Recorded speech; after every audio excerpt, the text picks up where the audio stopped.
Hey, good evening, everybody, and welcome to the December event for the November event for the Rittenhouse Astronomical Society. It's good to see everybody here tonight. I'd like to welcome you if you're. Now I'm getting a feedback, so hold on a second. Okay, so I'll have to do it this way and not hear what I'm talking about. I'd like to welcome you all. I'd like to welcome you to our monthly event right now. My name's Ted Williams, and I'm the president of the Rittenhouse Astronomical Society. If you're watching us on our YouTube channel, we'd like to welcome you also from wherever you are in the globe or wherever you are in the future, possibly looking back at us. It's been a great summer, everybody. I'd like to welcome you because for those of you who are members with us, you know that we are in partnership with Ryan Observatory out at Muddy Run Park. And we've had an amazing summer of events out there. And I wanted to start off tonight with just a little bit about our mission and what we do here. You all know we had a lunar eclipse just the other morning. And it's kind of interesting after you've been doing astronomy for years and years. I've seen many lunar eclipses. So to me, there doesn't really seem to be an element of excitement to see it anymore. Almost like an obligation, because I know lots of people will be asking me, did you see it? What was it like? And so this year, I set my alarm about 15 minutes before, and I actually woke up, didn't have to have the alarm, and I've changed the configuration of my house around a bit, so I'm in a different bedroom. And I noticed right away, as soon as I woke up, and I had the two front window shades all the way up, I have a beautiful view of this moon now, like from my bed. I've never had an astronomy event I just lay in bed and watch, but I thought, okay, this is unique. And I was amazed because as I'm looking at the moon, the whole bedroom looked really bright. You know, it's when it's full like that, it can make an amazing light come down from it. And dozed off a little bit. And again, I'm starting to wake up again, and I see the shadow just coming across it. And I thought, okay, it's getting dark. This is kind of nice. And I even opened up the screen and everything so I could feel like I was outside looking at the moon. And dozed off a little bit again and woke up, and now the whole room's very dark around me. And the moon was almost totally red at that time. And it made more of an impression on me because of the room I was in. The room was so bright just, a half hour before, and now you barely see anything. And the moon was that beautiful coppery red color, not a bright red, but a copper color. And I dozed in and out, and I thought of something, and it just kind of came to me as I was watching the moon.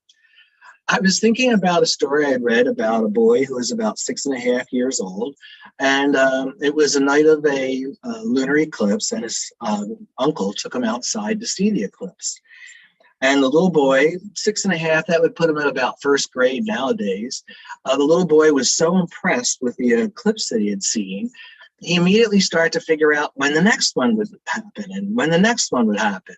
And started putting down a little chart and making little diagrams about what must be happening up in the sky.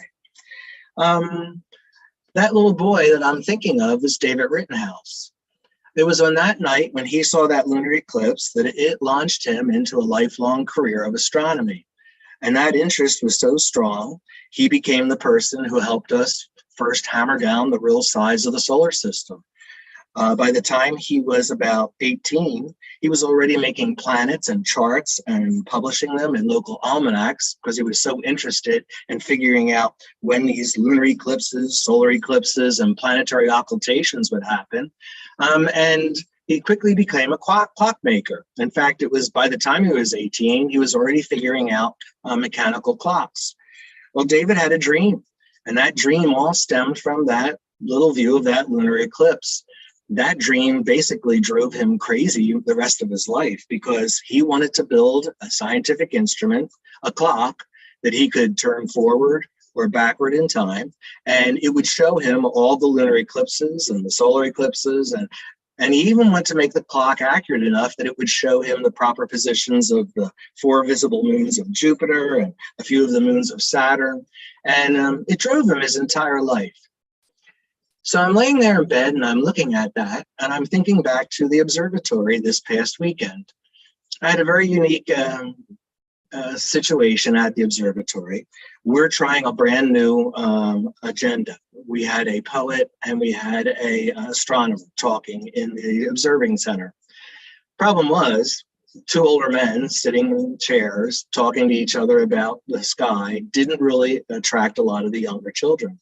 So about halfway through the presentation, we've got about 8 or 9 kids running around the observatory. And as they're running around outside, one of them ran over to me and asked me if that was a star up next to the moon, and it happened to be Jupiter.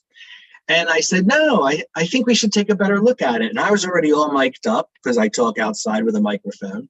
And the boy laid down on the concrete right away, like laid down so he could look better.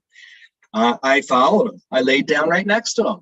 And wouldn't you know, within about, I'd say 8 minutes, I've got like 8 children all laying on the concrete next to me, all pointing up in the sky, debating which is a star, which is a planet.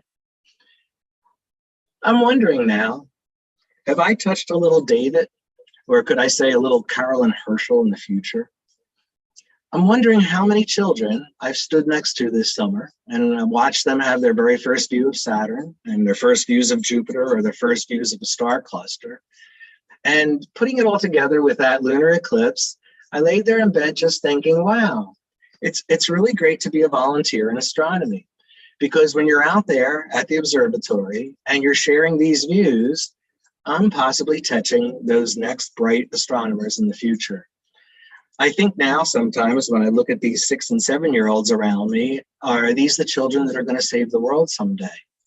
You realize that now that we can push asteroids out of the way and we can move them, that somebody in our audiences, some of the children we might be talking to, could be the person who's enthused enough to set up watch and be looking for these interlopers, and might be the person that one day detects that earthbound incoming object and detects it in time enough that we can send a probe out there and knock it off its course. So I guess I'm trying to say to you, I want to inspire you all to volunteer to do astronomy with us. We have a lot of opportunities that we provided this summer out at the observatory, and I'll talk to you a little bit more about them after our guest speaker tonight. We have a neat lineup for us tonight. So for those of you who are with us, let me see about this. Give me just a second. Okay, our lineup tonight, we're going to have, for the first part, our guest speaker will be Dr. Leo dos Santos. And the reason we reached out to Leo was because we were really interested in the James Webb Telescope. And as all you know, although the James Webb Telescope is going to show us great views of all the way back to the beginning of time, there's a lot of time going to be devoted to detection of extrasolar planets, of planets going around other stars. So we thought exoplanets might be a good time to brush ourselves up on, and Mr. DeSantos, Dr. DeSantos, does his research in exoplanets. So we thought it'd be a good time to bring him along. After Leo speaks, I'll come back and I'll do a little bit about our membership, and then I'm going to turn it over to Denise. She'll do a segment that we always do called the Planet Report. And then after Denise, we'll end up with Dave, and he's going to do a report we always call Rocket Science. So, and at the very end, if you hang out or if you tune out, you come back, we'll leave the channel open for a bit. We'll go into an open forum. We usually do an AstroCore at that time, and we can talk a little bit about maybe some of your summer adventures also. So enough said for our opening. It's kind of like my monologue, so that's out of the way. I get to sit back and enjoy our guest speaker tonight, Dr. Leo dos Santos, and I'll just turn it over to you, Leo. You can take it away for us. And we have the topic posted as exoplanets. So take us on a journey. All right. Hello, everyone. I will start by sharing my screen. And you should be able to see it now. And all right.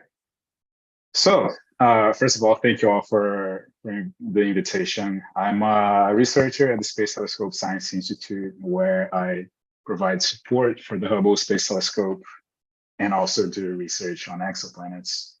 And whenever I tell someone that I am an astronomer, the inevitable question that always comes up is, do you think there's life out there?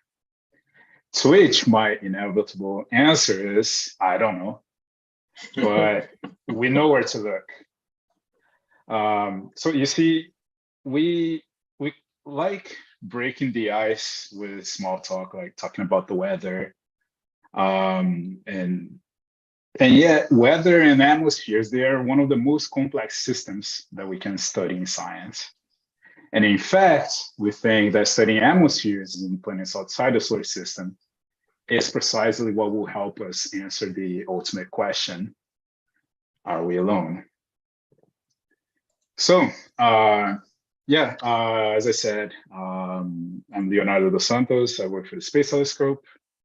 And today I'll take you in kind of a journey from extreme worlds to potentially Earth-like exoplanets that are outside of our solar system.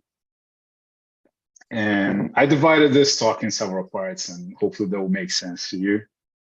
But first, I'd like to talk about the origins of exoplanet science, which is nowadays probably one of the most exciting areas to do research. And there's a lot of funding and there's a lot of people working in it. It's also very competitive, which can be frustrating sometimes, but it's just the nature of how things go.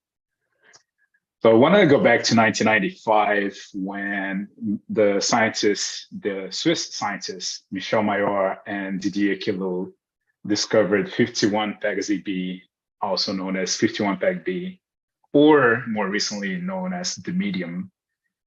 So this is an extrasolar planet, or planet or outside of the solar system that orbits a star like the sun, and it was the very first one discovered. For the largest part of our existence, we only knew of planets in our own solar system, but it took I don't know how many millennia to finally find something outside of our own backyard. But we did in 1995. So 51 PEG-B is a Jupiter-sized world that orbits a star very similar to the sun. And this discovery was so important for our generation of scientists that in 2019, the scientists Michel Mayor and Didier Queloz, they got the Nobel Prize of Physics, which if you were in tune with the science news at the time, you probably have heard these names. And fun fact, I did graduate school at the University of Geneva, which is where Michel Mayor and Didier Queloz were based. And I actually got to hang out with Michel Mayor for a meeting of our research group back in 2020, right before the pandemic started. So I took this awesome photo. But anyway, when we talk about discoveries like this,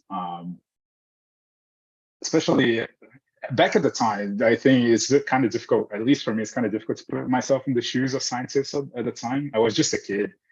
But they were very skeptical when the news of this planet came out. So I like to go back to the words of Carl Sagan. Extraordinary claims require extraordinary evidence. So let's talk about that, about the evidence. So that planet was found using a method called radial velocities. So basically what happens is that if a star has a massive body orbiting around it, the mutual gravitational attraction between the star and the massive body is going to make these bodies orbit a common center of gravity. And this tug of war between the star and the massive body causes the star to accelerate, inducing a periodic variation of velocities in the line of sight. And we can measure those velocities using spectroscopy, high resolution spectroscopy. And the stellar spectrum, if you remember how spectroscopy works, you basically break down the light into the different wavelengths. And what happens is that stellar spectra, they have lines that are these, I don't know if you can see my pointer, but you see these dark lines shifting around. Mm-hmm. So these are spectral lines, and we use their position to measure the velocity of a star. And you measure that during a long time. And if you find a variation that kind of looks like this, that's the signal of a massive body orbiting the star. In this case, it's a planet mass body. All right. So far, so good. But what was curious about the discovery of 51 Peg B is that they roughly the authors, they measured an estimate for the mass of the planet, or how heavy it is. And that would correspond to a planet roughly half the mass of Jupiter that completes an orbit around the star approximately every 4 days. And now I want you to just take a moment to think about this. Just think about it. A Jupiter-sized planet orbiting a sun-like star every 4 days. For a reference, Mercury in our own solar system orbits the sun every 88 days. So this is a pretty short orbital period. So the planet is very close to the star, weirdly close to the star. So another way of thinking about or gaining some intuition on this. So what I'm showing you right here is a representation of the system of 51 Peg B, the star, or 51 Peg, the star, and 51 Peg B, the planet, here on the right. Mm-hmm. And the sizes and distances here are to scale. And if we were to put Mercury in this figure, first of all, Mercury would be only 2 pixels on my screen. Wow. And it would be 8 screens away if everything was to scale. So when this discovery was announced in 1995, you can imagine that a lot of people in the community were skeptical about it. Was that really a planet? How can a gas giant planet like Jupiter end up so close to its host? Wouldn't it just boil off to space? It's just a ball of gas. It must be scorching hot in there. We have nothing similar to that in our own solar system. So what's up? And as time went on, people made some calculations, and it turns out that there are some physical mechanisms and processes that could allow such a planet to exist very near its host star, even though we don't have an example of that in the solar system. So by 1996, just 1 year after the discovery of 51 Peg B, we already had gathered kind of like a small sample of hot Jupiters orbiting solar-type stars. And here we have a list of them. And what I find curious about these planets, about what we call hot Jupiters, is that these are extreme worlds where we can have all kinds of exotic phenomena that we cannot access in the solar system. And this opens the possibility to understand all kinds of new physics that would otherwise be a mystery to us. So what you're seeing right now in this image is different simulations of how a hot Jupiter would look like, depending on the temperature, which is the horizontal direction, or depending on the composition of the clouds of the hot Jupiter. So you can see that it can go from deep blue to bright, gray. It can get, you have a whole spectrum of different colors and depending on how the planet is, depending on what the planet is made of. And I am most curious about the atmospheres of these extreme worlds. Versus how do they look? Do they have storms and weather? What are they made of? How do they change with time? Planets change with time. All these are questions that we are trying to answer right now. And I see there's something in the chat. All right, so you were just saying that questions can be posted there. All right. So next, I like to bring up transiting planets. So planets that pass in front of their host star. And so earlier this year, I had a chance to chat with Natalie Battaglia, who is one of my heroes in astronomy. She's a scientist at the University of Santa Cruz. And for those who haven't never heard of her name, she's very famous in our field of research. And she's the principal investigator of a large JWST or James Webb program that is currently being observed and analyzed. Anyway, I was chatting with her. It was a Zoom chat, like what we're doing right now. And she explained to me how she ended up being involved with exoplanet science. She didn't start that way. You have to remember that exoplanet science is very recent. It started in 1995. And there's a lot of people who were working on other things that came to exoplanets after that first discovery because it was really exciting. Back when she was a postdoc or a postdoctoral researcher, the same position that I have right now, she was working on observation of star spots. So this is the sun with the sunspots. So these are features that look darker than the rest of the surface of the star. And there's a whole mechanism behind it, which I'm not going to talk about because it can get complicated. But as it turns out, we can detect such features by monitoring the brightness variability of a star. So when you have a lot of spots, the star is slightly fainter compared to if it not had the spots. So it's by tracking the variability of a star that we can find these spots. Now, back in the early 2000s, and I don't know the exact year, Natalie, who I mentioned before, she got invited to join the science team of the Space Telescope. Whose objective was to find exoplanets, but instead of using the radio velocities method that I mentioned before, the satellite wanted to find planets that transit the star, that pass in front of their host stars. So this is a representation of how the transit, how you can measure a transit. So the planet has an orbit, and when it passes in front of it, there's a dip in the stellar light. And when it goes behind the star, it also has a smaller dip. And we can measure that usually with space-based telescopes because they have more precise brightness measurements. Anyway, when she got this invitation, she was very skeptical about the idea. Planets are very tiny compared to stars, and stars have spots, which are confounding factors. So it wasn't looking too promising. But after crunching some numbers, she and her team found that it could actually be feasible. And a few years later, the mission was launched. You may have heard of it. It was the Kepler Space Telescope. And this is not an overstatement, but Kepler was instrumental for the development of exoplanet science. It discovered thousands of transiting exoplanets, and people are still making new discoveries from the data to date. In the last decade or so, Kepler found that the most common type of planet in our neighborhood of the Milky Way are so-called the super Earths or sub-Neptunes. These are planets that are smaller than Neptune, but larger than Earth. And they're the most common type of planet that we know. But the thing is that they orbit very close to their host stars.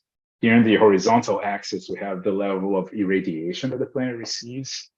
And the Earth would be around here, where my pointer is. So 1, 1. And this is in logarithmic scale. The Earth would be around here. So everything that is to the left of this is more irradiated than the Earth by orders of magnitude. So 10 times more irradiated, 100 times, 1,000 times, 10,000 times more irradiated than the Earth. So pretty much all of these planets that you're seeing here, they are scorching hot. All right. In the solar system, we have no example of a scorching hot exoplanet or a sub-Neptune or a super Earth. So the nature of these worlds is kind of a mystery to us, which is the most exciting part. To me, that's the most exciting part. We know nothing. Well, we know a few things about these planets, but we know so little about them that our curiosity just runs amok. And we can observe these planets and try to understand their nature. And we have an idea how to probe these mysterious planets from far away. So we don't need to send a probe there. We can study their atmospheres. So here's how we do it. Just remember the transit method. We wait for a planet to pass in front of the star. So we do that, but we do that in spectroscopy. So we do that method, the transit method, in different wavelengths. And here I have an animation that kind of shows you how this works. So we observe the transit in different wavelengths. You see here 1.8 microns, 2.1 microns, 2.3 microns. And the light curves that you get here in the bottom, they have different shapes depending on the wavelength that you're observing at. So this happens because the planet has an atmosphere, and different parts of the atmosphere of the planet absorb different amounts of light. So it's kind of like the planet had different sizes depending on which wavelength you're observing. And I have another interesting animation here. So this is the Earth. This is a real image of the Earth, and back there is the moon. And I think I had to click, but yeah, there you go. So here I'm blinking two different images of the Earth. One of them is in a particular infrared wavelength that I don't remember which one it is, but it's not important. But the one where the Earth seems larger, it's a particular wavelength where we have a lot of ozone spectral lines. And so essentially we are measuring, we see that the Earth is slightly larger in the ozone lines of the spectrum. So this is the basic idea of transit spectroscopy. It's also known as transmission spectroscopy, by the way. So yeah, the Earth looks larger at I have my notes here, 9.6 microns. That's the wavelengths of the ozone lines, where the Earth looks slightly larger. And the ozone is located very high in the Earth's atmosphere. So this is why it produces an apparent larger size. Now, most of the planets that I showed before, discovered by Kepler, they are difficult to observe with this technique in transmission spectroscopy because their host stars are very faint. So these are stars in magnitudes of, I don't know, magnitude 15 in the optical wavelength. So they're really faint. However, surveys conducted from the ground, they have found many hot Jupiters orbiting very bright stars with magnitudes varying from, I don't know, 4 to 10. So relatively bright stars. And they're perfect targets to observe with transmission spectroscopy, this technique that I just mentioned. So this is a transmission spectrum of a hot Jupiter called WASP-43b, and I already apologize for all the ridiculous names that these planets have. We exoplanet scientists, we're not very creative when it comes to naming our planets. So we just grab the name of the star or the name of the instrument and just attach a number to it, and then put letters to indicate the sort of like the position of the planet. So this is a transmission spectrum. Here in the x-axis, the horizontal axis, we have the wavelength, and on the y-axis, or the vertical axis, we have the size of the planet. And we see that there's a bump here. So this bump is because there's a bunch of water spectral lines in these wavelengths, and the planet looks larger in these water wavelengths, in these water bands, which produces this bump. And what you see here in blue, this kind of like wavy pattern in blue, that's a model that was fit to the data. The data are the circles with the arrow bars. And we have a bunch of models that we fit to these data points, and we can extract some information about the planet, like abundance of water and so on and so forth. So this observation was done with the Hubble Space Telescope, which is the telescope that I work for. And again, it's not an understatement, but Hubble Space Telescope, or HST as we like to say, it's also been instrumental for observations of atmospheres in hot planets. And I will show you a few of my favorite highlights. So we have cloud precursor species on another hot Jupiter called WASP-178b. We have detection of water vapor in a subneptune called K2-18b. So what's cool about this planet is that it's located in the habitability zone of the star. However, this is not a habitable planet. I should note that this planet is probably kind of like a miniaturized version of Neptune, and the atmosphere is mostly made of hydrogen. It's definitely not like the Earth. It's just a cool mini Neptune. And Next, I wanted to highlight some of the first results that we have got so far with James Webb Space Telescope, or JWST, because I know that many of you are probably excited about it. I am very excited about it. And we expect JWST to revolutionize our understanding of the universe, including the extrasolar planets. So the very first result that we got was this beautiful transmission spectrum of another hot Jupiter called WASP-96b. And instead of having just one bump of water that we had access to with Hubble, now we have access to several bumps of water. So we clearly detected water in this planet. But this was a very, very first result. This was a preliminary analysis. And I know that there are people working on this data in more detail at the moment. And I think they're currently analyzing the data to extract even more information from it. So yeah, we detect water using James Webb. Another cool result that I wanted to highlight is the detection of carbon dioxide in another hot Jupiter called WASP-39b. And this time, again, the horizontal axis will have wavelengths, and y-axis or vertical axis will have kind of like the size of the planet. So we had this huge bump here in infrared, which is caused by carbon dioxide in the atmosphere of this planet. If you have sharp eyes, you may see that there's kind of like another bump here too. We think that this is called by. Oh wait, I'm actually not allowed to say what it is. Sorry about that.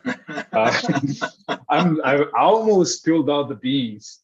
I'm actually not allowed to say, but there is a bump here that we don't know what it is. But there's going to be some new papers coming out very soon that are going to discuss what this could be. So if you're interested, you should keep an eye on that. But yeah, I'm sorry. I sorry. Like that's the signature of alien life. I'm sorry I cannot talk about it. I just remember that I cannot because it's under embargo. But keep your eyes out for it. All right. So we don't necessarily need. I know space telescopes are super exciting, but we don't necessarily need space telescopes to observe atmospheres and exoplanets. You can also do that from the ground. Although you need a big telescope for that. So we usually use the big telescopes in Chile. So these are the VLT, the very large telescopes in Chile, in Paraná.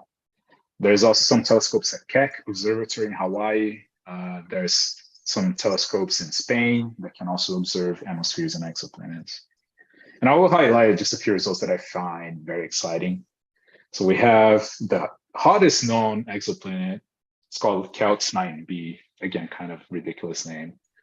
But this planet is so hot that we have like a whole category for this type of planet. We call them ultra hot Jupiters. Again, I'm sorry about our lack of creativity. But ultra hot Jupiters, what's interesting about them is that they're usually tidally locked, kind of like the moon is tidally locked to the Earth. So they always have the same face facing their host star, and they have the other face, which is on constant night side.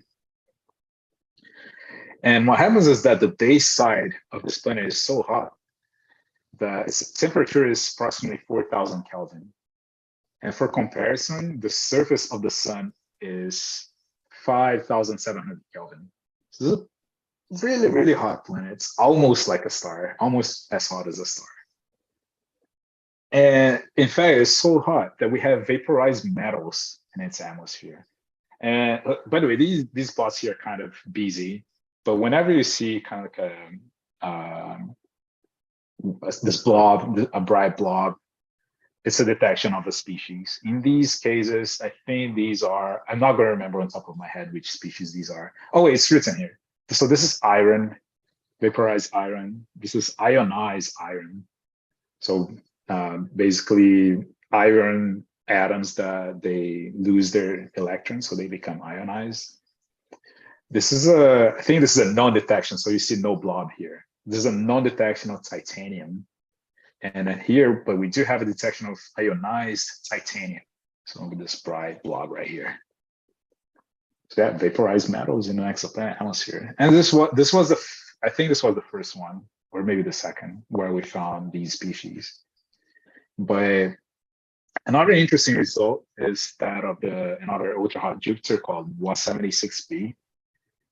And it's interesting because we found some very extreme environments in this planet. We think that this signal that you're observing here on the left is probably caused by condensation on the night side, condensation of iron on the night side of the planet. So you have the day side, which is constantly irradiated by the star. And the iron atoms are floating around, vaporized. But when they reach the day side of the planet due to global circulation, temperature goes down a bit. So the iron vapor condenses into clouds. So imagine the Earth, we are with our water vapor clouds and water vapor in our atmosphere. And for instance, when the temperatures goes down a bit, it condenses, forms dew, or it forms clouds. So this is kind of what's happening in this planet, but instead of water, it's iron. So it's really, really extreme. And there's a bunch of other examples that I could cite, but for brevity, I will skip to the next part of the talk, which is the nature of subneptunes and super Earths. So I've been talking mostly about hot Jupiters, but these are very cool planets too, the subneptunes and super Earths. Remember that they're the most common type of exoplanets that we have found so far. And we have observed the atmospheres of some of them. They're more challenging to observe because they're smaller. So the contrast of the signals is also smaller. But we have detected atmospheres in their planets. So for instance, for the Neptune GG426b, we have found that the planet is kind of like, has this huge cloud of hydrogen around it that is possibly fed by evaporation. So this planet is hot enough that the hydrogen helium atmosphere that it has starts to escape the planet. This is actually one of my main fields of research, is atmospheric escape. And when hydrogen escapes, it forms this huge cloud around the planet. By the way, the planet is this tiny dot right here, if you can see my cursor. And it forms this huge cloud made of hydrogen. Kind of like, it has kind of like a cometary shape. And this inset you see here, the size of the hydrogen comet shaped cloud around the planet, and this is the whole star here. And we have detected this with the Hubble Space Telescope. We have also detected evaporation, not only of hydrogen, but also helium in a transiting exoplanet, which is the case of the hot Jupiter WASP 107b. And if depending on how strong the stellar winds are, you may form either a torus of helium around the planetary system, or if the stellar wind is strong, it may form a cometary shape, which is the different conditions here you see on the bottom. These are simulations here in the bottom. These are not real observations, by the way. The real observation is here on the top. This is the different spectra measure where we measure the helium absorption. And here at the bottom, these are simulations.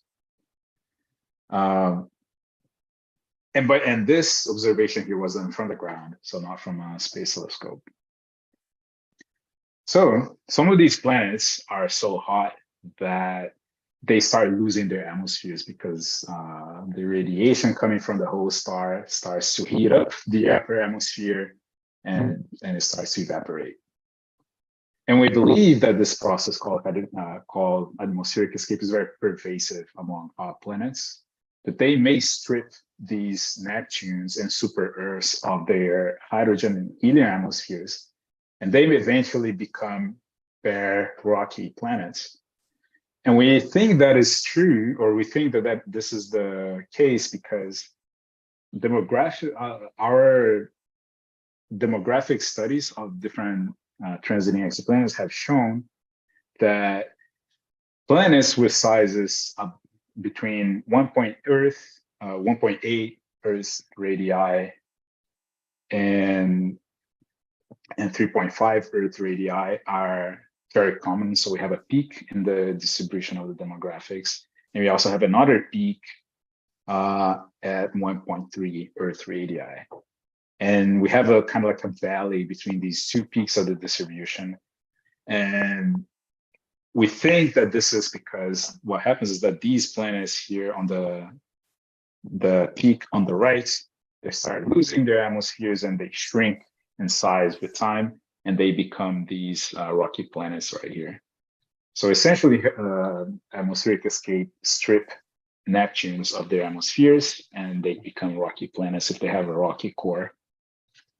So this is kind of a theoretical framework where we may be very close to solving the mystery of super Earths and mini Neptunes with the James Webb Space Telescope, because we will be able to observe their atmospheres using transmission spectroscopy. So these are simulated data. These are simulated observations, by the way. They have not been observed yet, but they will be observed next year. So you may also be on the lookout for these results that are going to come out maybe next year or maybe in 2024. So sub-Neptunes observed with Webb. And we expect to finally review what's the content of their atmospheres, as long as they're not completely cloudy. If they're cloudy, it can complicate things. And there are several programs scheduled to observe sub-Neptunes and super Earths. And as I say, we may have some first results next year or 2024. All right, last part, what comes next? And I would be remiss if I didn't mention our own planet, because as we advance and observing smaller and smaller planets, remember that I started from hot Jupiters and I went to Neptunes and super Earths. But eventually we want to find a planet that is similar to the Earth. But can we find it now? The short answer is no. Unfortunately, no, not now, because it's very difficult, even with James Webb Space Telescope.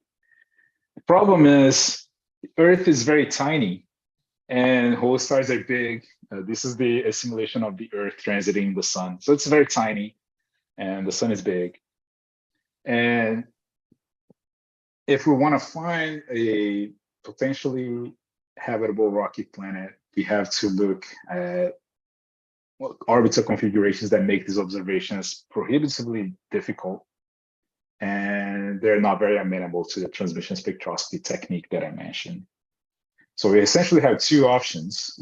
Either we observe rocky planets orbiting small stars, such as red dwarfs. The advantage here is that since this whole star is smaller, the contrast will be bigger, so we can observe the atmospheres at more detail. And also, red dwarfs, they're the most common type of star in our galaxy. So we have a big sample to look for. But the problem is, the challenge of observing these red dwarfs is that they are very nasty. They're active. They're very active stars. They have strong flares, very constant flares. CME, I don't remember what CME stands for. I don't remember, but CMEs are very strong stellar activity events that can potentially affect these Earth-like planets, could strip them of their atmospheres, and it could potentially make these planets not habitable. Coronal mass ejection. Yes, coronal mass ejection. That's what we're looking for. Yeah, go ahead. Thank you. I'm an exoplanet person, not a star person, so okay. I'll allow myself to not remember all the acronyms. But yeah, so these very active stars, they pose a risk to the atmospheres of these Earth-like planets. So these planets may not be habitable.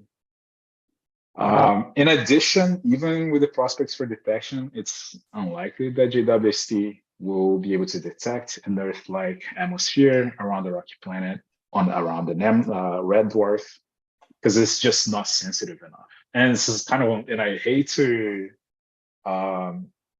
be the bringer of bad news, but this is a simulated observation of TRAPPIST-1b, which is a potentially habitable Earth-sized planet orbiting a red dwarf. You may have heard of TRAPPIST-1 if you're into scientific news. But our simulations show that it's practically going to be a flat line. It's the transmission spectrum, so we're not going to get much information from that. I think there's a TRAPPIST-1 planet that was already observed with JWST, with Webb. I'm not allowed to talk about it again. And I don't know when the results are gonna come out. But it's challenging. That's the best I can say. It's very challenging, and we may not be able to detect Earth-like atmospheres with Webb. But we have another technique that I haven't mentioned so far, which is direct imaging. So direct imaging, well, essentially you block the light of the star and you let the planets that orbit the star. You are able to observe them if you block the light of the star. And I mentioned this technique because in the future, we may actually be able to use direct imaging to observe or solar system-like systems with an Earth. This is a simulation of how the Earth would look like with this technique, and Venus and Jupiter. So it's a simulation of solar system analog using direct imaging. But the problem here with this technique again is that you need a big space telescope, and the bucket of James Webb is not going to be enough to do this technique. We need something bigger than that, which brings me to LUVOIR. So LUVOIR is the true successor to Hubble. It's going to have ultraviolet capabilities, optical, infrared, all across the spectrum, and it's going to be big. It's going to be at least 6 meter. The mirror of the telescope is going to be at least 6 meters in diameter, which is larger than Hubble. I think Hubble is just 2.4 or 2.5 meters, something like that. And it's going to have much more sensitive detectors than Hubble and James Webb. So fingers crossed. The plan for this space telescope is to be launched around the 2040s. So it's some time from now, but hopefully most of us are still going to be alive when it's launched. I hope I will, because I want to use this telescope, but it's only 2040s. So let's keep an eye out for that. All right, I'm over time, but I'll leave you with my takeaway messages. We have come a long way since 1995, and we have discovered more than 5,000 exoplanets to date. We can study their atmospheres using space-based or ground-based telescopes, and soon you will start seeing more results coming out with Webb, and in the future, potentially Earth-like extrasolar planets will require the next NASA flagship mission, also known as LUVOIR. All right, I'll stop right now, and I thank you all for your attention. Thank you so much, Leo. Interesting anomalies that you drop on us, and some disappointment that we won't see the surface of a planet with James Webb. I was wondering as you were talking, remember I started off with the lunar eclipse spurring Rittenhouse on. Was 51 Pegasus B the thing that kind of got you as a child and then spurred you on to this type of research? Yes, definitely. Yeah. Wait, what was the question? The question was 51 Pegasus B, that very first planet discovered. You said you were about a child at that time. Yeah, but I didn't know about it. Oh, you didn't know about it. Okay. No, I think when I was a kid, I was actually more interested in stars when I was a kid. Okay. I wanted to know what stars were made of, like on their insides, what happens on their insides. I was kind of interested in planets as well. But I wasn't really interested in like hot Jupiters or their atmospheres. I was more interested in the Jupiter in our own solar system, Neptune. So not necessarily these planets that were being discovered back then. And my interest in exoplanets started, or these planets that I mentioned, it started more when I was starting research in my undergrad. In physics. That's when I started having more interest in exoplanets. Right. But when I was a kid, I was all about stars. And here's one, just an opinion thing, and we used to argue this. I was a guest lecturer at the Hayden Planetarium for years, and I got to meet Dr. Carter Emmart, and he was their lead astrophysics visualizer. And we'd sit around and debate about exoplanets. And he used to get kind of disappointed because he'd say, it's interesting. We get a little bit of data about the water vapor, maybe the mass, and maybe a little bit of the atmosphere. Yeah. And all of a sudden, there's a beautiful mosaic artist rendition in some magazine.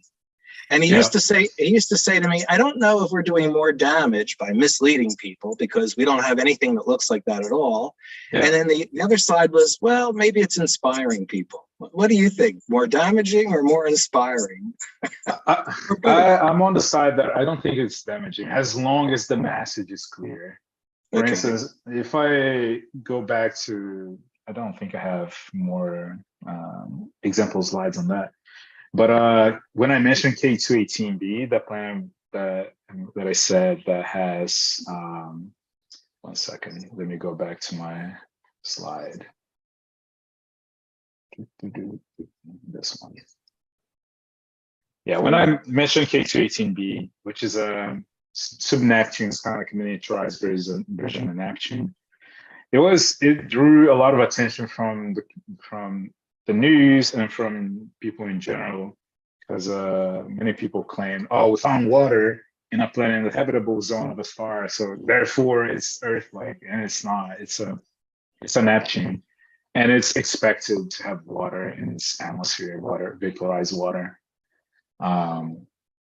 So in that case, I think my point is, as long as the communication is clear and the scientists, there's also a bit on the side of scientists where I've seen scientists that want to kind of like, I don't know, have more Twitter followers or whatever, and they kind of like try to sell their fish or try to sell their sciences more than what it is.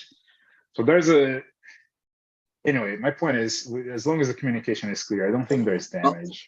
I found your presentation interesting because you didn't razzle dazzle us with these artist renditions. You actually showed us the data. I showed the data. Because I work with data. I'm mostly, I do a little bit of theory as well, but I mostly work with data. And I love talking about data, and I love showing it. Even though maybe for most people, spectrum is not that enticing as an image or an artistic rendition. But I love seeing some data points with error bars and bumps and wiggles all over. I love that kind of thing. Denise had put a question up here. She said, do we have a spectra of Earth? And if so, how does it look compared to an exoplanet? Yeah. So that spectrum that I showed of the TRAPPIST-1b, the simulated spectrum, this one. So the spectrum of the Earth would kind of look like this blue model. This is a model, this blue model right here. And this is how it would look like with if we had enough precision to observe these tiny wiggles, it would kind of look like this. Problem is, James Webb cannot observe with this kind of precision, so it's mostly going to be these noisy flat line here. But this is kind of like what the Earth spectrum would look like in infrared. Hopefully, so Denise, it might not be the answer to the question you're asking. He's giving you the answer in data. No, I get it. I understand that, because TRAPPIST-1, this would be the closest representation of what the spectrum of Earth would look like. And so you would have to look at this data compared to whichever exoplanet you were looking to. So I get it. Yeah, so Earth-like rocky planets, they're difficult to observe because they're very tiny. And when I talk about hot Jupiters, they're big and they're usually inflated. And they have vaporized components in their upper atmospheres, which produce large signals. So they're much easier to observe. How about take a break here for a second, Leo? If you're just tuning in with us, we're the Rittenhouse Astronomical Society. You're tuning into our monthly event, whether you're on our YouTube channel or you're in our Zoom audience. We're talking with Dr. Leo help me out, Dos Santos. Leo Dos Santos. We only met 2 months back by phone. So, and he just finished up an amazing talk on exoplanets for us, and he's sharing his love with the data. We have a couple questions coming up, but we also have a couple presentations. So I'm going to jump through just one of them. Here's one from Roxanne. Do you tend to write your own code to interpret the data? And if so, what language do you suggest students learn? Great question. I do write my own code to analyze the data, and I think most astronomers who do this kind of analysis do the same. And so, yeah, we do. Most of us use Python, which is the language of choice for astronomers nowadays. It used to be other things like C or Fortran or IDL. I don't know if anyone here has heard of IDL, but it's very down in the weeds. But nowadays we use mostly Python. So I highly recommend to learn Python if people are interested in data analysis. Maybe not even for astronomy. Any kind of data analysis nowadays, you're probably going to use Python. Thank you. Thanks, Roxanne, for the question there. I'd like to move on, folks. My name is Ted Williams, and I'm the president of the group here. I wanted to say something about this summer. We were just finishing up, and Leo, our guest presenter, might be interested in this also. We assist at Muddy Run Observatory. I'm sorry, Ryan Observatory. It's at Muddy Run Park. And I just wanted to put a note out there because we have some new members with us tonight. Our membership fee is $35. And with that membership fee, you have the opportunity to come out for what we call members nights. And we do these out at the observatory. I'm proud to say that this year we offered 18 different member nights. That would be nights that were clear that you could come out with your telescope and you could have set up. We had 9 public event nights. So that would be another 9 opportunities you could come out, and you could have also set your telescope up and use it. And we did 6 events that were private events. Now, I know that a lot of people don't want to come out for a private event, but some of those private events happen in the evenings, and we need people to come out and set up their telescopes also.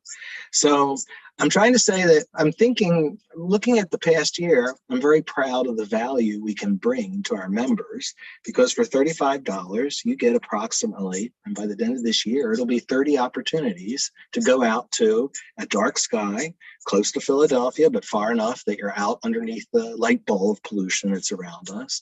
You have a beautiful, safe campus to set your gear up on, and we have fully functional campsites that are there. I think there's 180 of them now this year, that if you wanted to stay overnight at the campsite, you could. So that's kind of a featured benefit of your membership with Rittenhouse Astronomical Society. Plus, we do these monthly events with specialists like this, Dr. Dos Santos, amazingly interesting for us. I want to move along, though, because we have 2 other segments. Dr. Dos Santos, if you want to stick around with us, you can, but we're going to go on a little bit further. We have some other people who present in our society. I'd like to thank you. Oh, and thank you so much. It was a very good way of interpreting it. And I'd like to share it with Carter Emmert, because I think he'd like the way that you presented the data and not just amazing visual swirls. It was my pleasure. I love talking about this kind of stuff. Thank you very much. Okay, so we move on next to our Vice President, Denise Mecca. And Denise is our mistress of the universe, and she does a report for us called the Planet Report. Hi, Denise, you want to take over? Hi, everybody. Leo, thank you. And I have to say that you saying you can't tell us things, that brings us to want to learn even more. So very, very nice touch there. Dangle it right in front of us. The juice is flowing. And he did it accidentally. Like, oh, I shouldn't let that out. I out. almost did. And that was not. And it would have been recorded.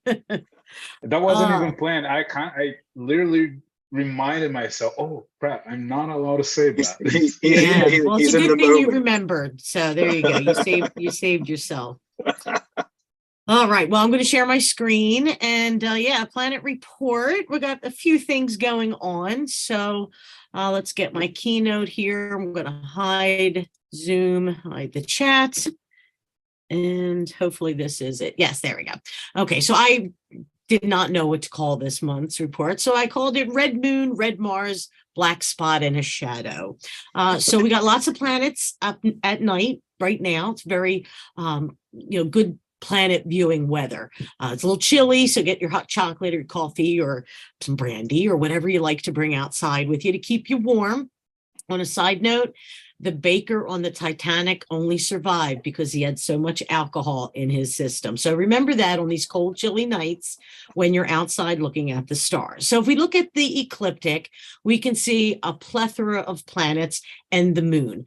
We have naked eye planets and we have telescope planets like Neptune that we can see. And Pluto's even out there if you're out at the observatory or someplace like that where you can view. Right now, I have to say, Mars, not always happy about Mars in a telescope, but seeing Mars in the sky is the next best thing, I think, to seeing Venus in the sunset sky. I'm not too crazy about Venus in the morning because I usually sleep through it, but Venus at sunset, which we have to wait till December, but it's going to be there soon. So speaking of Venus, let's see where Venus and Mercury are. If we look at the sun, once again, I use SOHO, the Solar and Heliophilic Observatory. We can see Mercury just kind of creeping in and Venus on the opposite side, which we can see in the blue one, the one that's a little bit further away. But if you look, not only can we see the flares and the radiation, all that wonderful stuff coming out of the sun, we also see a few comets going into the sun, which is pretty cool. There goes one right there. You can download these yourself. Just go to the SOHO website and click to the sun now, and you can get MPEG movies and still shots and what sunspots are up there right now. Great spot. I highly recommend it. So we got a few flares going on, and yeah, there are a couple of sunspots on there as well, but this is why we can't see Venus and Saturn Venus and Mercury right now in the morning because they are blocked by the glare of the sun. So let's start with what we can see. Well, we all probably, some saw the lunar eclipse. Here's a very nice picture I got off the interwebs. I love when people do, artistic representations of the moon, like they have that in a circle. I just love stuff like that. Now, like Ted, I too looked at the eclipse through my window, not my bedroom, my old bedroom. It's my office now where I am now. I looked out the window. I sent a mental alarm because Jamie was sleeping and had to get up for work, and I did not want to set my alarm clock. But by 3 o'clock in the morning, I was tired. I went to bed. So mentally, I woke up at 5:19, which was perfect. I walked over to the other bedroom, looked out, and like, yep, lunar eclipse, and went back to bed. So yeah, like Ted said, it seems like almost an obligation, like you have to look at it because you know your friends and family are going to go, did you see the eclipse? Did you see the eclipse? And if you say no, what kind of astronomer are you? You're a poser. So yeah, I felt like I had to look at the eclipse at some point. I tried to stay up, but 3 o'clock, I was pretty tired and pretty bored. So, and it was cold. I wasn't going to stand outside. So went to bed, looked up, looked out the window. Wonderful. So not only do we have this beautiful pictures of other people on the internet, but one of our volunteers from Muddy Run sent us a picture he took. And his name is escaping me. Let me just look it up because I want to give him credit. He sent this to me today. John Abbott. There it is. John Abbott took this through a telescope of the eclipse this morning. And I'm thankful he did. I'm waiting for Mitch because I'm sure Mitch will be sending me some pictures at some point. And I saw Joe in the audience. So maybe Joe took a picture or two that he might want to share with us during the Astro Core. So yes, the lunar eclipse, the motion of the heavens, the dance of the sun, the moon, and the earth. So there you go, example of it in the sky. Saturn is still in the sky. It sets by about 11, so you have to get out there kind of early now. But we set the clocks back, so it gets dark early. We can go out and see it. And right now, Saturn is making that 90-degree angle like east of the sun. It's 90 degrees east of the sun. So right now, it's a perfect time to start seeing the shadow of the planet on the rings, and we can see them right there. We can also see, what is that, Enceladus over there? sounds like a Mexican salad, which sounds delicious, and Mimas, the Death Star moon, which is always cool. This was taken from Sky Safari. I just zoomed in. This is tonight at 9 o'clock. So if you go out, have your telescope out, you want to look at Saturn, you should be able to see the shadow of the planet actually on the rings. Now, Jupiter, I'm always looking for fascinating pictures of Jupiter because it's my favorite planet. So I zoomed in to see what was going on tonight, see if we could see the red spot. No, we can't see the red spot at 9 o'clock, but you can see a shadow of Ganymede on the planet. So that's always fun. We also can see Europa down there, Io, and all the way out here, we got Callisto. So we got all 4 moons that'll be visible in your telescopes. And even if you have a pair of binoculars, if you can keep your hand steady enough, you can see the moons of Jupiter in a nice 12 by 50 or 10 by 50 set of binoculars. So try, but make sure you keep your hands steady, or do like Teddy, get the monopole in a lounge chair. And there you go. That's great because I can never keep my hands steady, but I have seen it once. That was cool. And the other picture is the black spot I was talking about. It's called the Abyss on Jupiter, and it was taken by the Juno spacecraft. And I just love the pictures that we're getting of Jupiter. You can see some high clouds there, but why is it dark? There's like a jet stream, and that's a vortex in there. And they don't know if it goes down the whole, like there's really no super solid answer. And that's because we can't like get out really and do tests on this. We can't land on the surface of Jupiter. Juno can get pretty close, but not close enough. And we really can't send, I guess eventually sometime we'll be able to send spacecraft way into the surface and get data back quickly enough. Right now we can send them in there, but it takes a while to get the answers. So this is not a new feature by any stretch of the imagination. It was actually around the internet recently, but when I really researched in it, they've known about this for years. So very cool vortex that looks like a dark spot, the Abyss on Jupiter. All right, so then what do we have? We got Mars, and as I said before, I love it.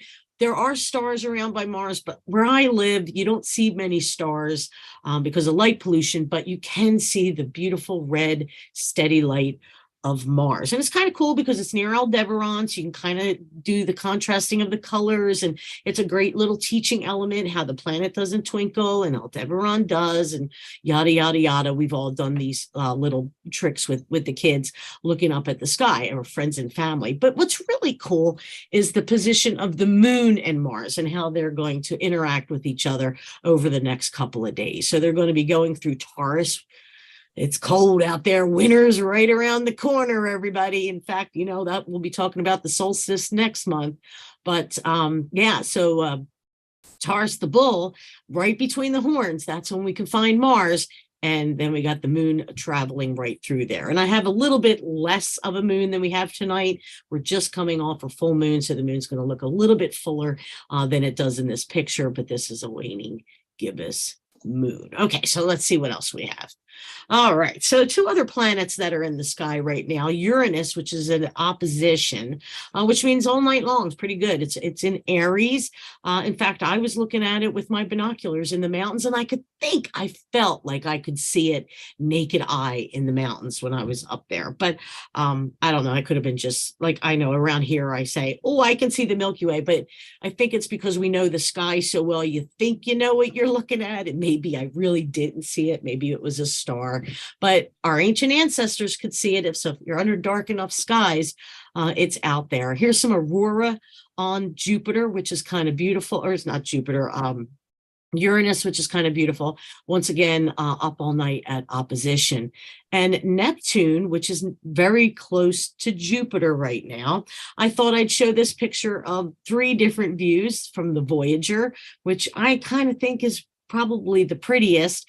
Then there's the Hubble, which kind of more reminds you of what you're going to see in a telescope. If you look at it, just a little blue dot there. And then the fabulous James Webb image where you could see those beautiful rings of that planet. So some cool little images there of the outer gas giants.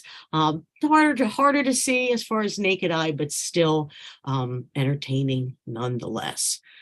So today is Carl Sagan's birthday. And I like that Leo also had a picture from the same photo shoot of Carl there. And I wanted to read a quote from my favorite book, not just my favorite Carl Sagan book, my favorite book. You might think Harry Potter, but no, that's my second. My very favorite book is Contact by Carl Sagan. I think it was like the biggest book I ever read the very first time I read a book. And it's a tome, it's huge. But it's a great story. It's about radio astronomy and the search for life out there in the universe. And there's religious aspects as well. So it has a little bit something humor. And a woman is a protagonist, which I really love. But here's a quote that I wanted to read to everybody tonight to celebrate Carl, one of the people that inspired me to go into astronomy. She had studied the universe all her life, but had overlooked its clearest message. For small creatures such as we, the vastness is bearable only through love. And that's my presentation. So thank you, everybody. You. Thank you so much, Denise. Great. You're welcome. A little short. I guess it wasn't as long as 15 minutes. But No, but that's okay. And Carl Sagan, man, a fan, so many of us fans and so many of us inspired by him when we were younger also. Thanks for that little bit of a tribute also. Thank you, Denise. Yep, Neil, it was nice that he redid Cosmos, but can't compare to Carl Sagan's Cosmos. I'm glad Neil's not watching tonight. Well, if he is, I mean, I enjoyed his too, but I'm sure he would agree too. Nobody can compete with Carl Sagan. Thank you, Denise. You're welcome. Okay, so we're going to round out our presentations this evening, and our next up in our line, and again, if you've just tuned in, we're Rittenhouse Astronomical Society, possibly the oldest astronomy society in the country, and we welcome you tonight. We're letting you see all the segments tonight. We don't usually put all of these up, just our guest speaker, but I guess we could call it a bit of a membership drive. We're trying to get some people interested, and you never know who that young 6.5-year-old that might have listened to us might be inspired tonight. So I want to turn you over to another favorite. Real quick, wait, I'm sorry to butt in, but what you made me think of something. If anybody would like to become a volunteer at Muddy Run, or the Franklin Institute might be doing some things that they are going to be looking for Rittenhouse members to help out. You know, I'm talking with Derek about that, so we'll give you information about that too. But right now, we definitely could use every volunteer who wants to help out. It gives you telescope time. You can come out to the park. Yeah, great stuff. I mean, learn how to use the telescope. You get access to the universe hallway and all that fun stuff. So if you're interested in being a volunteer, and I don't have your email address, please send me your email address. I'll put my email in the contacts and then in the chat, and you can touch base with me that way. So thanks. Sorry, Denise. Ted. Denise actually coordinates our volunteer effort out at the observatory. And it's interesting that you brought up Derek. Derek Pitts is the chief astronomer at the Franklin Institute. I get many members who constantly say to me, so do we go back? Are we going back to the Institute? Well, it's not going to happen anytime soon. The Institute's actually going to revamp the entire Space Command area. And with that revamping, it looks like there's going to be some upgrades to that planetarium. So when that planetarium is upgraded and retrofitted and ready to go, I think that we'll be in a nice position that we might be returning for some visits down at the Franklin Institute. It was our home base for quite some time. For the past, I'd say 2 years, actually since COVID started, we moved operations more out to Muddy Run and then centered around the observatory more. Just so you know, coming up, before I have Dave come on, we have other live events coming up, although tonight is a live stream event. Next month, we're going to be at Rowan College. It's going to be over in Gloucester County. You can see it on our website. We're also going to have a guest speaker that we met up in Wyoming, give us a little bit of an upgrade on a medicine wheel and the indigenous view the cultural view of indigenous people of medicine wheel and its importance. So that'll be live, and it's going to be at Rowan University. I think January, we're going to be live streamed again. And then February, we're going to be live again. We're going to be out at the Malin Planetarium. We were there about a year and a half ago.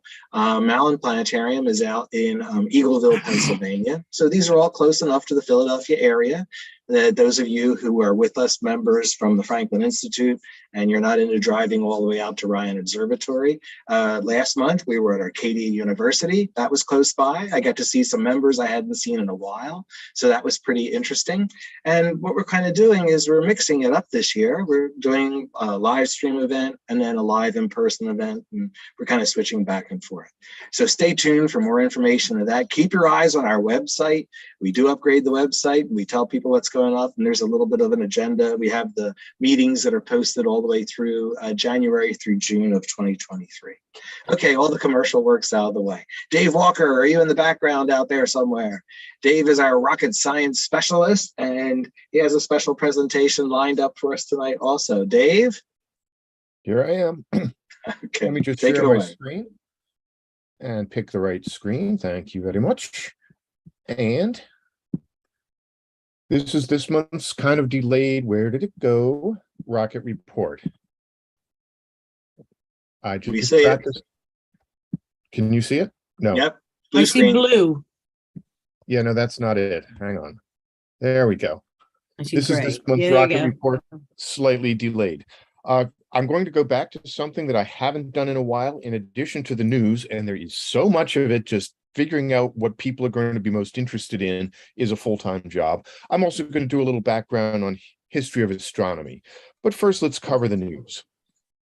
Of course, we all know that the dual asteroid redirect test was a big success last month.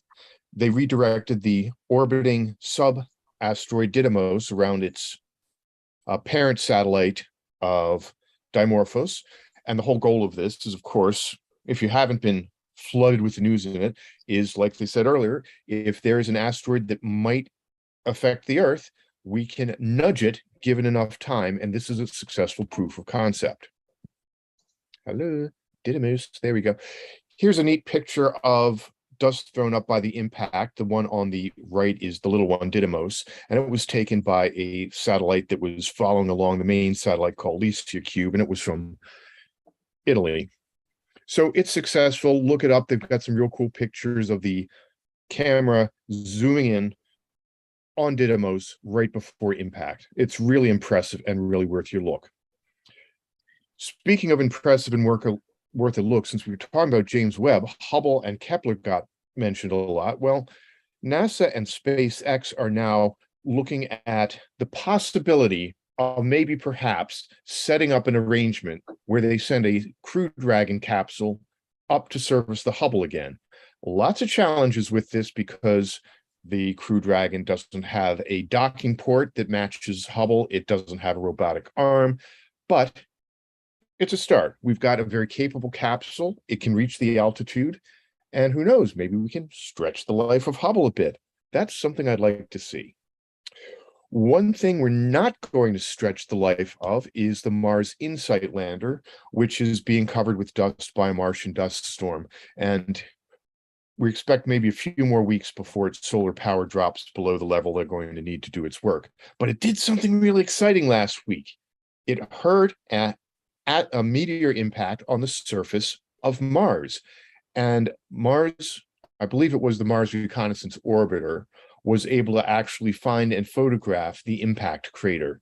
So neat stuff coming out of Mars. The neatest thing is after it survived the Martian winter, which was not guaranteed, the Ingenuity space helicopter is back in business. It's made about 34 flights now and is busy working its way back towards Perseverance over there on the left. Perseverance because of its radiothermal isotope generator. Boy, that's a mouthful. Was able to keep roving and collecting samples. Right now, it's trying to seal a sample. There's a little dust on the seal, and they're trying to brush it off because this stuff has to be sealed for when a future mission takes it back to Earth, so Earth's atmosphere, etc., don't contaminate it. Bring us back a little closer to Earth, and a partial success is today the Cygnus NG-18 SS Sally Ride freighter berthed with the International Space Station. This is an autonomous freighter that's launched from the Antares rocket, and this one launched on the 6th. And if you were up at the right time, looking due south from Philadelphia, you can see these launches. I've seen both night launches and day launches. I missed this one because I'd had a long day and I was just too sleepy to stay out for it. Had a little problem. One of its solar arrays didn't unfold. That's the one at the bottom. The other one did, giving it enough power to berth. So they're going to unload all the freight. It's going to stay aboard for a while. Then they're going to pile all of their old space trash in it, and it's going to plummet back to Earth and burn up on reentry. Speaking of other partial successes, Artemis 1, the Space Launch System, can't get a break. Back in, what was it, September? My months are running together. They rolled the whole stack back into the vehicle assembly building because of the onslaught of Hurricane Ian. Well, they rolled it out about a week ago, and now we've got Hurricane Nicole bearing down on it. While it was in the vehicle assembly building for Ian, they were able to do some refurbishment, including check on the range termination batteries. If the rocket goes off course, it makes it go boom. So you kind of want this thing to work. It's got a limited lifespan. And they can't change it on the pad. It has to go back in building. So they've done that. Now it's rolled out and on the pad, and they were taking a bet that the hurricane wouldn't be so strong. It's kind of touchy right now.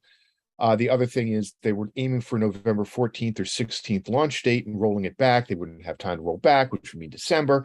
And its solid rocket engines are aging, getting kind of the rocket scientists who know way more than I do, a little bit nervous. So let's keep our fingers crossed that Ian doesn't do too much damage and we survive. And hopefully in just a couple of weeks, we'll have a launch of this much-awaited launch system. And speaking of much-awaited launch systems, Dawn kept asking me about, am I doing anything on Apollo for our Muddy Run talk? Well, I didn't have anything that day because I had other things on my mind, but today is the 55th anniversary of the Apollo 4 launch, the first launch of the mighty Saturn V. It carried no crew, but it did carry a full command and service module. It went into Earth orbit. It tested translunar burn. It did not go to the moon. It stayed around the Earth. And then the command and service the command module splashed down the Pacific Ocean about 8.5 hours after launch. But this was the first time this giant of a rocket ever flew, and it's been making history ever since. Well, at least until 1972. Of course, we all have our inspiration, so I'm going to do another plug for Dr. Sagan. Happy birthday, Carl, born this day back in 1934. It looks like the same thing in the same session. You can't swing a dead cat around in the Astronomy Society without running into admirers of Carl and Neil and so forth. But now we're going to switch a little over towards the history. There is a lot more space news, but I like to sometimes go back to the fundamentals. So let's talk about time from time to time. This is one of the David Rittenhouse clocks at Drexel University. Mm-hmm. We take modern timekeeping for granted, but it's a foundation of so many things that we really use in our everyday lives. And our first real way to measure time was, of course, by watching the motion of the skies. Back as far as recorded astronomical history, the motion of the sun, moon, and stars has been used to tell time of day, time of night, season of the year, etc. It was our basic framework before we could create mechanical devices. And we would give names to those hours: midnight, matines, which is the time before dawn, which is why matinees are daytime movie showings, sunrise, noon, vespers, sunset, etc. And I need to get rid of this thing. It's blocking my view here. Anyway, back in the day, one of the things was we didn't have fast communication that we take for granted now. So every time basically kept their own clock, whether it was someone that had to go out and take a measurement and run a ball up a pole, whether it was a big fancy clock on a church or a town hall. Time was set to when the sun was at its highest point in the sky, or high noon. During the age of exploration, timekeeping got more and more important. And if you've ever seen any one of Dr. Robert Hicks's excellent navigation presentations at the Mutter or at the Fells before the Rittenhouse, it's worth the time of day. Seek him out. timekeeping was important. You could measure noon, the sun's highest point in the day. By night, you could measure the altitude or height of a star above the horizon. And that told sailors how far north or south they were on the Earth. But that didn't really work for east and west because the Earth rotates from west to east. So your sun overhead is constantly changing depending on what longitude you are. But as our technology got better, and as we were getting more and more sailors willing to sail away from the sight of land, our technology advanced and we were able to create a device called a chronometer. It's a special kind of clock that keeps extremely accurate time because an inaccuracy in a long sea voyage adds up and you could end up who knows where. In fact, several of them did. Most got back. I like a good story. And it's also built so that it resists the motions of the ship to avoid throwing its mechanism off. A chronometer is a special kind of clock. All chronometers are clocks, but not all clocks are chronometers.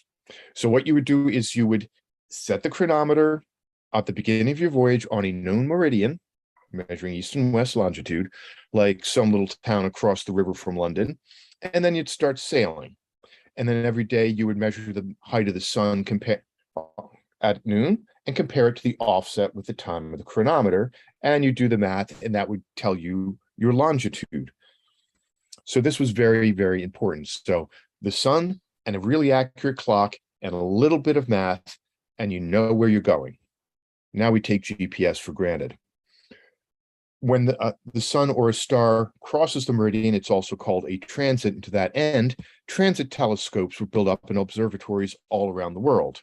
Navies especially had an interest in accurate transit time. Just set those chronometers, for instance. This is the one at the U.S. Naval Observatory down in Washington, D.C., which is also the official residence of the Vice President.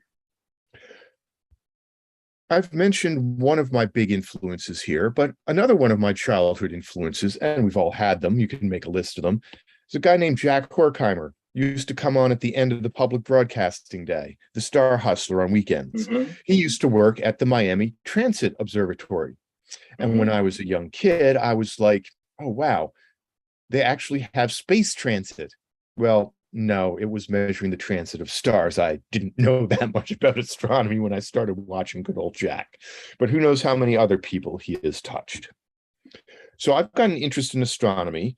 If you know me well enough, sooner or later, I find a way to combine a couple of my passions, and now we're going to talk about astronomy and trains, and it's still related to what we just talked about.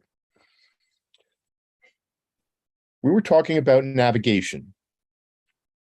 Well, when steam trains came along, often they only had one or two tracks, and then way out in the countryside, often wanted to save money. Well, if you've got two trains on the same track, and they're running in opposite directions, you need to find a way to keep them from running into each other, or else. So what do? You invent the schedule. And what that is every train is given a number. I'm not going to go too far in the weeds here. And on a piece of paper, that train number is associated with a stretch of track and a time of day that it's allowed to use it. And that's why conductors have their nice fancy watches, is they would tell the locomotive engineer that we need to be on or off this piece of track by a certain time. So one train would go and clear the track, and the next train would go on. This is called time sharing. It's not just a way to get a really bad real estate deal in Florida. We use time sharing in things you don't think of every day to day. The clocks that run our computers and our data networks also use another version of this by giving a packet of information a number, and that packet of information has a time when it's allowed to run down the wire on the network, and it's got to be out of the way or your data gets corrupted. So related to that is packet switching, which also runs into astronomy and the internet, but I could spend another half hour on that, so we won't. So just one more thing. How do I know trains know what time it is so they can use the track. Remember when we were using the sun to measure time and it was always the local noon overhead? If two towns on the track were far enough, the local noon could be minutes or even hours apart, and that could cause problems. If the conductors were using watches set to their local times, their watches wouldn't match, and they'd argue with each other. So we need a solution. And guess what that solution is? Time zones. You create an artificial time zone with noon roughly in the middle of it. And for anyone keeping time in that time zone, high noon is this artificially measured time, and you always set your watches to it. And we have 4 of them in the United States. And as you travel westward, you lose an hour and it gets earlier and earlier. By creating these time zones, which are now a worldwide phenomenon, railroads could expand, goods could move quickly across the country, people could move quickly and safely across the country, and our great nation could prosper. And here's where we come back to astronomy. A week ago Monday, we celebrated a special holiday. Anyone know what that is? Well, I know we can't hear it. Halloween, which is, as Denise always points out, is one of the famous cross-quarter days, which means it's one of the marking days halfway between either a solstice or an equinox. And something else happened just after that. Denise said we changed our clocks back. Well, no, we corrected our clocks because for the last 35 weeks, our clocks have not been set to anything near solar time. They've been about an hour off. We have shifted daylight for more of the year than we have actual observable daylight. Our modern world owes a great debt to astronomy. We've got our heroes, some of whom suffered a great deal of discomfort fighting the mores, religious and political forces of their times, but they persisted. They were right, but yet they move. By making observations, communicating those observations, and updating their models of the universe when their observations gave them better information. That's the process of science. That's what we all do. We go out, we observe the stars, we observe the atmospheres of other planets through spectra. As our techniques get better, our models get better. Unfortunately, right now, we have some people in positions of power who, for some they think are beneficial reasons, and for some that I think are quite mendacious, look it up, they want to redefine noon by an hour all year long. They want to switch daylight shifting time to full time. Now, biologists don't like this because we're discovering that has a great deal of effect on human health. I don't like it because I don't care if you tell me to go to work an hour earlier a couple of months out of the year, so I've got more daytime for leisure activities in the afternoon. I get that. But what steams my hands is not observing and codifying an incorrect, scientifically observable fact. By the way, this act in the United States has the wonderfully, wonderfully chuckle-worthy name of the Sunlight Protection Act. I mean, are we slathering on sun cream or something? What is this protection? There are no savings with daylight savings time because you'll notice I didn't use that term.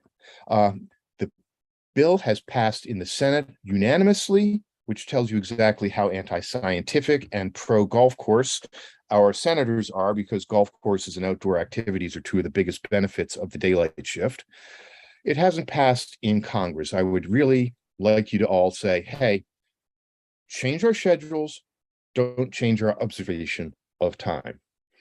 And so that's going to end this month's scientific rant by Dave, Secretary of the Rittenhouse Astronomical Society.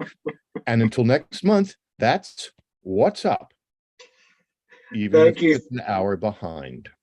Thank you so much, Dave. You're going to have me thinking all the time now about the time change and the permanent effect. I always wondered, because I was a teacher for so long, so if we do change the time and switch it by an hour, Now, how do you explain that to the next generation of kids coming along? Oh, yeah, well, we just ignore the real time and we make up a time frame, and that way you will have some more time to run your barbecue after school or something like that. It's not really any different than what we're doing now. It's just now we have to reset all of our non-automatic clocks. And of course, you know, we're defying scientific observation. The moons don't move around Jupiter, and yet they move. Well, on that note, I'd like to say to our worldwide audience on YouTube, thanks for tuning in for us, whether you're tuning in live or tuning in the future. For all my members, I'm going to be turning